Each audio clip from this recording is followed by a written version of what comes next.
Amruthaveni life kit presents daily news പ്രഭാത വാർത്തകൾ powered by Pulimoottil silks KSFE in association with Joy Alukkas. ഇത്തവണ first അടിക്കില്ലേ നമ്മള്?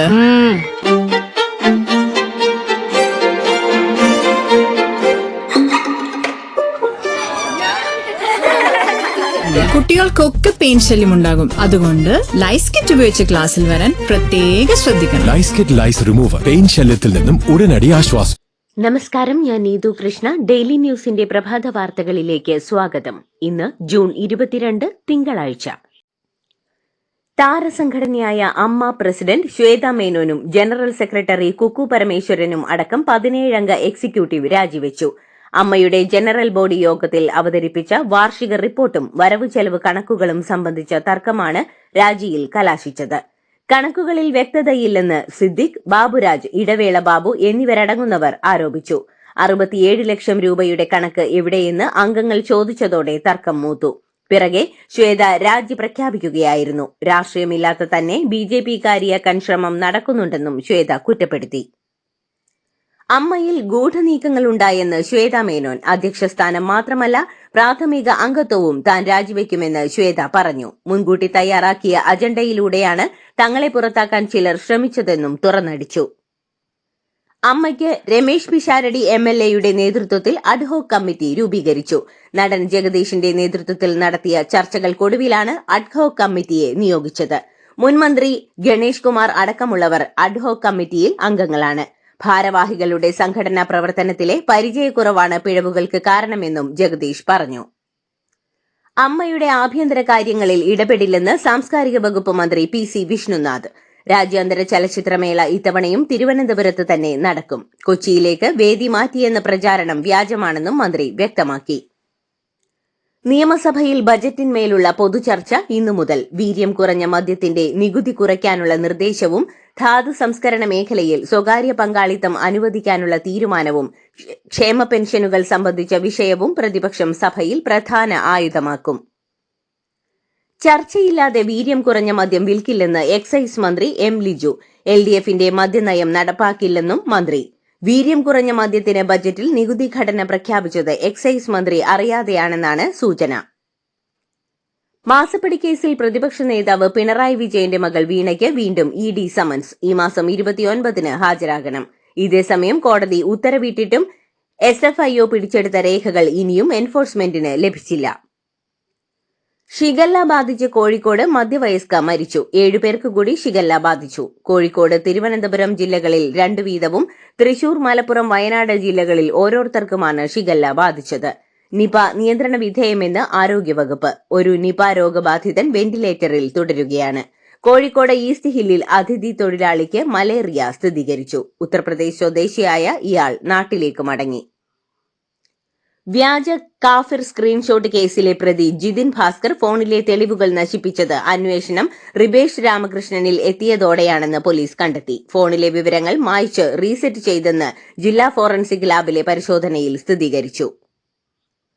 കാഫിർ സ്ക്രീൻഷോട്ട് കേസിൽ KK ലതികയുടെയും മകന്റെയും പേര് ഞങ്ങൾ പറഞ്ഞിട്ടില്ലെന്ന പ്രതികരണവുമായി കോഴിക്കോട് DCC പ്രസിഡന്റും കൊയിലാണ്ടി MLA-യുമായ പ്രവീൺ കുമാർ. UDF നേതാക്കളെയും പോലീസിനെയും CPM ജില്ലാ സെക്രട്ടറി ഭീഷണിപ്പെടുത്തിയ സംഭവത്തിലാണ് പ്രതികരണം. ഭരണം മാറിയെന്ന് CPM-കാർ മനസ്സിലാക്കണമെന്നും അദ്ദേഹം പറഞ്ഞു. തൃശൂർ നഗരത്തിൽ പ്രവർത്തിച്ചിരുന്ന പെൺവാണിഭ കേന്ദ്രത്തിൽ കൊലപാതകം. ഒഡീഷക്കാരനായ ധൻപതി നായിക്കാണ് കൊല്ലപ്പെട്ടത്. 4 സ്ത്രീകളും 2 പുരുഷന്മാരും അറസ്റ്റിലായി. ഒഡീഷ സ്വദേശികളാണ് പെൺവാണിഭ കേന്ദ്രം നടത്തിയിരുന്നത്. പണം സംബന്ധിച്ച തർക്കമാണ് കൊലപാതകത്തിൽ കലാശിച്ചത്. CBSE +2 പുനർമൂല്യനിർണയ ഫലം പ്രഖ്യാപിച്ചു. ഉത്തരക്കടലാസുകളുടെ വെരിഫിക്കേഷൻ, റീവാല്യുവേഷൻ എന്നിവയ്ക്ക് അപേക്ഷിച്ചവരിൽ 87% ഫലമാണ് പ്രസിദ്ധീകരിച്ചത്. ബാക്കിയുള്ള അപേക്ഷകളുടെ ഫലം ഉടൻ പ്രഖ്യാപിക്കുമെന്ന് CBSE അറിയിച്ചു. +1 പ്രവേശനത്തിനുള്ള 2ാം അലോട്ട്മെന്റ് പ്രസിദ്ധീകരിച്ചു. ഇന്നു രാവിലെ 10 മുതൽ വിദ്യാർത്ഥികൾക്ക് പ്രവേശനം നേടാം.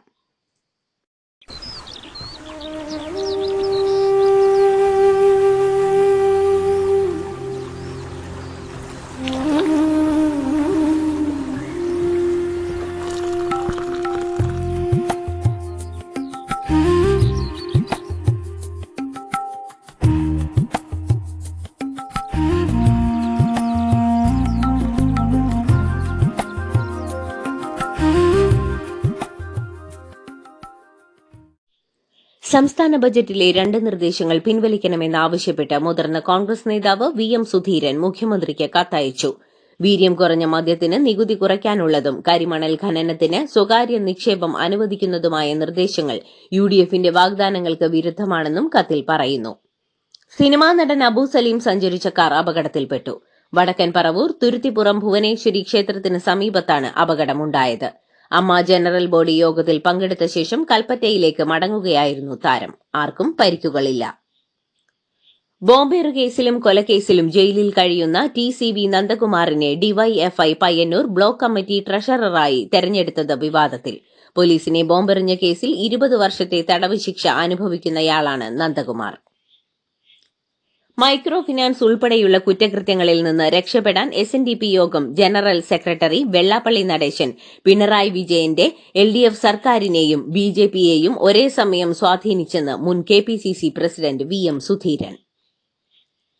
തന്നെ വേട്ടയാടാൻ ചില പുല്ലന്മാർ ഒട്ടനവധി തവണ ശ്രമിച്ചിട്ടും ഒന്നും നടന്നിട്ടില്ലെന്ന് വെള്ളാപ്പള്ളി നടേശൻ. മൈക്രോ ഫിനാൻസ് തട്ടിപ്പ് കേസിലും KK മഹേശന്റെ മരണത്തിലുമെല്ലാം ആരോപണങ്ങളുമായി ചിലർ ഇറങ്ങിയിട്ടുണ്ട്. CBIയും സുപ്രീം കോടതിയും വരെ പല കാര്യങ്ങളും പരിശോധിച്ചതാണ്. CBI തന്റെ വീടിന്റെ കോമ്പൌണ്ടിൽ പോലും കയറിയിട്ടില്ലെന്നും തെറ്റ് ചെയ്തിട്ടുണ്ടെങ്കിൽ ശിക്ഷിക്കട്ടെയെന്നും അദ്ദേഹം പറഞ്ഞു. മുല്ലപ്പെരിയാർ അണക്കെട്ട് വിദഗ്ധ സമിതിയിൽ നിന്ന് കേരള പ്രതിനിധി TK ശിവരാജനെ മാറ്റി. പകരം ഉത്തർപ്രദേശ് സ്വദേശി ML ശർമ്മയെ നിയമിച്ചു. വ്യക്തിപരമായ കാരണങ്ങളാൽ ശിവരാജനെ ലഭ്യമാകുന്നില്ല എന്നാണ് ഉത്തരവിൽ പറയുന്നത്. ലോഡ് ഷെഡിംഗ് ഏർപ്പെടുത്തേണ്ടി വന്നതിൽ ഖേദമുണ്ടെന്ന് മന്ത്രി സണ്ണി ജോസഫ്. ഫുട്ബോൾ ആരാധകരുടെ പ്രയാസം മനസ്സിലാക്കുന്നുണ്ടെന്നും ഉഷ്ണതരംഗമാണ് പ്രശ്നത്തിന് കാരണമെന്നും മന്ത്രി പറഞ്ഞു. അന്താരാഷ്ട്ര മയക്കുമരുന്ന് ലോബി കുട്ടികളെ ലഹരിക്കടിമകളാക്കുന്നതിനെതിരെയാണ് ഓപ്പറേഷൻ തൂഫാൻ പോരാട്ടമെന്ന് ആഭ്യന്തരമന്ത്രി രമേശ് ചെന്നിത്തല. കേരളത്തിലെ എല്ലാ ജനങ്ങളെയും അണിനിരത്തുന്ന ദൌത്യമാണിതെന്നും അദ്ദേഹം പറഞ്ഞു. KPCC അധ്യക്ഷ സ്ഥാനത്തേക്ക് തന്നെ പരിഗണിക്കണമെന്ന് രാജ്മോഹൻ ഉണ്ണിത്താൻ MP. പാർട്ടിയിലെ ജാതി സമവാക്യങ്ങൾ മാത്രം നോക്കി അധ്യക്ഷനെ തീരുമാനിക്കുന്ന നിലവിലെ പ്രവണത അവസാനിപ്പിക്കണമെന്ന് ഉണ്ണിത്താൻ ഹൈക്കമാൻഡിനോട് ആവശ്യപ്പെട്ടു. കണ്ണൂർ കാപ്പിമല മഞ്ഞപ്പുല്ലിൽ ഇടിമിന്നലേറ്റ് യുവതി മരിച്ചു. പുളിങ്ങോം വില്ലേജ് ഓഫീസ് ജീവനക്കാരിയും പേരാവൂർ കോളയാട് സ്വദേശിനിയുമായ അഞ്ജു മാത്യു ആണ് മരിച്ചത്. കൂടെയുണ്ടായിരുന്ന ഭർത്താവ് കാക്കയംചാൽ സ്വദേശി വാഴപ്പള്ളിയിൽ സോനു സെബാസ്റ്റ്യൻ, ഫോറസ്റ്റ് വാച്ചർ അരങ്ങം സ്വദേശി സതീശൻ എന്നിവരെ പരിക്കുകളോടെ ആശുപത്രിയിൽ പ്രവേശിപ്പിച്ചു. ആവി പിടിക്കുന്നതിനിടെ തിളച്ച വെള്ളം ശരീരത്തിൽ വീണ് 14കാരൻ മരിച്ചു. നെല്ലാനി സ്വദേശി കളപ്പുരയ്ക്കൽ മെജോയുടെ മകൻ ഏഞ്ചലോയാണ് മരിച്ചത്. സൈക്കിൾ ചവിട്ടുന്നതിനിടെ റോഡിൽ നിന്ന് 20 അടി താഴ്ചയിലേക്ക് വീണ ബാലിക മരിച്ചു. തൃക്കാക്കര മാവേലിപുരത്തെ ഫ്ളാറ്റിൽ താമസിക്കുന്ന റോഗൻ ആൻഡ്രൂസിന്റെയും ടെസി കെ മാത്യുവിന്റെയും മകൾ റിഹാന കാതറിൻ ആൻഡ്രൂസ് ആണ് മരിച്ചത്. പയ്യാമ്പലം ബീച്ചിൽ തിരയിൽപ്പെട്ട കർണാടക സ്വദേശിയുടെ മൃതദേഹം കണ്ടെത്തി. മറൈൻ എൻഫോഴ്സ്മെന്റും കോസ്റ്റ് ഗാർഡും നേവിയും സംയുക്തമായി നടത്തിയ തെരച്ചിലിലാണ് ബാംഗ്ലൂർ സ്വദേശി സന്തോഷ് കുമാറിന്റെ മൃതദേഹം കണ്ടെത്തിയത്. പീഡന വിവാദത്തെ തുടർന്ന് BJP പ്രവർത്തകൻ അക്രമാസക്തരായി പത്തനംതിട്ട എലോഹിം ഗ്ലോബൽ വർഷിപ്പ് സെന്ററിലേക്ക് ഇരച്ചുകയറി. പ്രാർത്ഥനയ്ക്കായി എത്തിയവരും BJP പ്രവർത്തകരും തമ്മിൽ സംഘർഷമുണ്ടായി.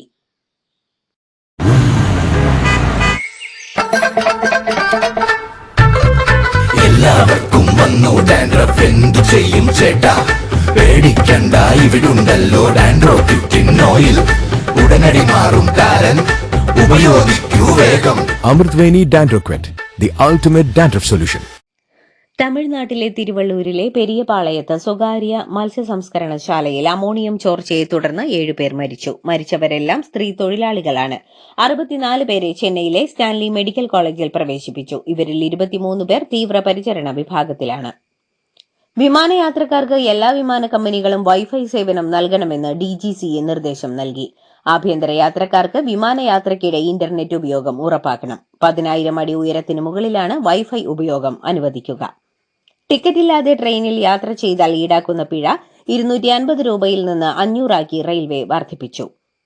നീറ്റ് UG പുനഃപരീക്ഷ എഴുതുന്ന വിദ്യാർത്ഥികൾക്ക് യാത്രാ തടസ്സമുണ്ടാകാതിരിക്കാൻ പ്രധാനമന്ത്രി നരേന്ദ്രമോദി ഡൽഹി വിമാനത്താവളത്തിൽ നിന്ന് വീട്ടിലേക്കുള്ള മടക്കയാത്ര വൈകിപ്പിച്ചു. ഉച്ചയ്ക്ക് 1:15 ഡൽഹി വിമാനത്താവളത്തിൽ എത്തിയ പ്രധാനമന്ത്രി 2 മണിവരെയാണ് വിമാനത്താവളത്തിൽ കാത്തിരുന്നത്. മഹാരാഷ്ട്രയിലെ പുതിയ നവി മുംബൈ വിമാനത്താവളത്തിൽ നിന്നും ആദ്യ അന്താരാഷ്ട്ര സർവീസ് ആരംഭിക്കുന്ന വിമാന കമ്പനിയായി എയർ ഇന്ത്യ എക്സ്പ്രസ് ജൂലൈ 15 മുതൽ അബുദാബിയിലേക്കാണ് സർവീസ് ആരംഭിക്കുന്നത്. ആദ്യഘട്ടത്തിൽ ആഴ്ചയിൽ 2 സർവീസുകൾ ഉണ്ടാകും. ടിക്കറ്റുകൾ എയർ ഇന്ത്യ എക്സ്പ്രസ് വെബ്സൈറ്റ് വഴി ബുക്ക് ചെയ്യാം. അയോധ്യ രാമക്ഷേത്രത്തിൽ സംഭാവനയായി ലഭിച്ച കോടിക്കണക്കിന് രൂപയും വെള്ളിക്കട്ടികളും കാണാതായ സംഭവത്തിൽ ഒരു എഫ്ഐആർ പോലും രജിസ്റ്റർ ചെയ്തിട്ടില്ലെന്നും സർക്കാർ ആരെയാണ് സംരക്ഷിക്കുന്നതെന്നും അരവിന്ദ് കെജ്രിവാൾ. സമാധാന കരാറിന്റെ 2ാം ഘട്ടമെന്ന നിലയിൽ ലെബനനിൽ അടിയന്തര വെടിനിർത്തൽ, ഇറാന്റെ ആണവ സമ്പുഷ്ടീകരണ ശേഷി എന്നിവ ചർച്ച ചെയ്ത് അമേരിക്കയും ഇറാനും. സ്വിറ്റ്സർലൻഡിലെ ജനീവയിൽ American vice president JD Vance, Iran parliament speaker Mohammad Bagher Ghalibaf, വിദേശകാര്യമന്ത്രി അബ്ബാസ് അരാഗ്ചി എന്നിവരാണ് ചർച്ചയിൽ പങ്കെടുത്തത്. ഖത്തർ, പാകിസ്ഥാൻ എന്നീ രാജ്യങ്ങളുടെ പ്രതിനിധികളും ഉണ്ടായിരുന്നു. ഇറാൻ ഹോർമൂസ് കടലിടുക്ക് വീണ്ടും അടയ്ക്കുന്നതിന് തൊട്ടുമുൻപ് 94 ഇന്ത്യൻ നാവികരുമായി 3 കൂറ്റൻ എണ്ണക്കപ്പലുകൾ സുരക്ഷിതമായി കടന്നുപോയി. 8,60,000 ടണ്ണിലധികം അസംസ്കൃത എണ്ണയുമായി ദേശ് വൈഭവ്, ദേശ് വിഭോർ, സൻമാൻ ഹെറാൾഡ് എന്നീ കപ്പലുകളാണ് ഇന്ത്യയിലേക്ക് യാത്ര തുടരുകയാണെന്ന് കേന്ദ്രമന്ത്രി സർബാനന്ദ സോനോവാൾ സ്ഥിരീകരിച്ചത്. ഇന്ത്യയിലെ മുസ്ലിം ആരാധനാലയങ്ങൾക്ക് ഭീഷണിയുണ്ടെന്ന പാകിസ്ഥാൻ പ്രസിഡന്റ് ആസിഫ് അലി സർദാരിയുടെ ആരോപണം അസംബന്ധവും വിദ്വേഷത്തിൽ നിന്ന് ഉടലെടുത്തതാണെന്നും ഇന്ത്യൻ വിദേശകാര്യ മന്ത്രാലയം അറിയിച്ചു. ഹിജാബില്ലാതെ പാട്ടുപാടിയതിന് ഗായിക പരസ്തു അഹമ്മദിക്ക് 74 ചാട്ടവാറടി വിധിച്ച് ഇറാൻ. 2024 യൂട്യൂബ് ചാനലിൽ നടത്തിയ ഓൺലൈൻ സംഗീത പരിപാടിയിൽ ഹിജാബ് ധരിച്ചില്ലെന്ന കുറ്റത്തിന് പരസ്തു അഹമ്മദി അറസ്റ്റിലായിരുന്നു. ലോകകപ്പ് ഫുട്ബോളിൽ സൌദിക്കെതിരായുള്ള 2ാം മത്സരത്തിൽ ഏകപക്ഷീയമായ 4 ഗോളുകളുടെ വൻ വിജയവുമായി സ്പെയിൻ. ആദ്യ പകുതിയിൽ സ്പെയിനിന്റെ സമ്പൂർണ്ണ ആധിപത്യമായിരുന്നു. 10ാം മിനിറ്റിൽ ഒയാസബാലിന്റെ പാസിൽ നിന്നും യമാൽ സ്കോർ ചെയ്തതോടെ സ്പെയിൻ ഗോൾ വേട്ട ആരംഭിച്ചു. 21-24 മിനിറ്റുകളിൽ ഒയാർസബാൽ സ്പെയിനിന്റെ ലീഡ് ഉയർത്തി. ലോകകപ്പ് ഫുട്ബോളിൽ 1 ഗോൾ പോലും ഇല്ലാത്ത സമനിലയുമായി ഇറാനും ബെൽജിയവും. 90 മിനിറ്റും ഇരു ടീമുകളും പോരടിച്ചെങ്കിലും ആർക്കും വലകുലുക്കാനായില്ല. തുടരെ ആക്രമണ പ്രത്യാക്രമണങ്ങൾ കണ്ട മത്സരമായിരുന്നു. 67ാം മിനിറ്റിൽ ബെൽജിയം താരത്തിന് ചുവപ്പ് കാർഡും ലഭിച്ചു. ലോകകപ്പ് ഗ്രൂപ്പ് എഫിൽ ടുണീഷ്യയെ എതിരില്ലാത്ത 4 ഗോളുകൾക്ക് തകർത്ത് ജപ്പാൻ. അയാസെ ഉയേഡയുടെ ഇരട്ട ഗോളുകളും ഡെയ്ച്ചി കമാഡ, ജുന്യ ഇറ്റോ എന്നിവരുടെ ഓരോ ഗോളുകളുമാണ് ജപ്പാന് വൻ വിജയം ഒരുക്കിയത്. ലോകകപ്പിൽ അവരുടെ ആദ്യ ജയം കൂടിയാണിത്. ആദ്യ മത്സരത്തിൽ ജപ്പാൻ നെതർലാൻഡ്സുമായി 2-2 സമനിലയിൽ പിരിഞ്ഞിരുന്നു. ത്രിരാഷ്ട്ര ഏകദിന ക്രിക്കറ്റ് പരമ്പര ഇന്ത്യ എ ടീമിന്. ഫൈനലിൽ ശ്രീലങ്ക എയെ 66 റൺസിന് തോൽപ്പിച്ചാണ് ഇന്ത്യ കിരീടം നേടിയത്. ധാംബുള്ളയിൽ ടോസ് നഷ്ടപ്പെട്ട് ബാറ്റിംഗിനെത്തിയ ഇന്ത്യ നിശ്ചിത ഓവറിൽ 9 വിക്കറ്റ് നഷ്ടത്തിൽ 377 റൺസാണ് നേടിയത്. 29 പന്തിൽ 94 റൺസ് നേടിയ വൈഭവ് സൂര്യവംശിയുടെ വെടിക്കെട്ട് ഇന്നിംഗ്സാണ് ഇന്ത്യയെ കൂറ്റൻ സ്കോറിലേക്ക് നയിച്ചത്. അടുത്ത മാസം ഇംഗ്ലണ്ടിൽ നടക്കുന്ന ഏകദിന പരമ്പരയ്ക്കുള്ള ഇന്ത്യൻ ടീമിലേക്ക് ജസ്പ്രീത് ബുംറയും അക്സർ പട്ടേലും തിരിച്ചെത്തി. ശുഭ്മാൻ ഗിൽ നയിക്കുന്ന ടീമിൽ അഫ്ഗാനിസ്ഥാനെതിരായ പരമ്പരയിൽ കളിക്കാതിരുന്ന വിരാട് കോഹ്ലിയുമുണ്ട്. എന്നാൽ ഫിറ്റ്നസ് ടെസ്റ്റ് മറികടക്കണം. അഫ്ഗാനിസ്ഥാനെതിരെ കളിച്ച പേസർ പ്രിൻസ് യാദവ്, സ്പിന്നർ ഹർഷ് ദുബെ എന്നിവരെ ഒഴിവാക്കി.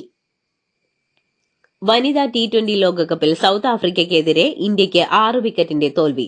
ആദ്യം ബാറ്റിംഗിനിറങ്ങിയ ഇന്ത്യ ഷെഫാലി വർമ്മയുടെയും ദീപ്തി ശർമ്മയുടെയും കരുത്തിൽ 7 വിക്കറ്റ് നഷ്ടത്തിൽ 158 റൺസായിരുന്നു എടുത്തത്. മറുപടി ബാറ്റിംഗിനിറങ്ങിയ സൌത്ത് ആഫ്രിക്ക 6 വിക്കറ്റുകൾ ശേഷിക്കെ ലക്ഷ്യം കണ്ടു. മാറിസന്നെ കാപ്പ് നേടിയ 81 റൺസിലാണ് സൌത്ത് ആഫ്രിക്ക ഇന്ത്യയെ തുരത്തിയത്. ഇതോടുകൂടി ഡെയിലി ന്യൂസിന്റെ ഇന്നത്തെ പ്രഭാത വാർത്തകൾ സമാപിക്കുന്നു. ഡെയിലി ന്യൂസിനു വേണ്ടി വാർത്തകൾ വായിച്ചത് നീതു കൃഷ്ണ. ഡെയിലി ന്യൂസ് ലൈവ്.in വാർത്തകൾ വിരൽ തുമ്പിൽ.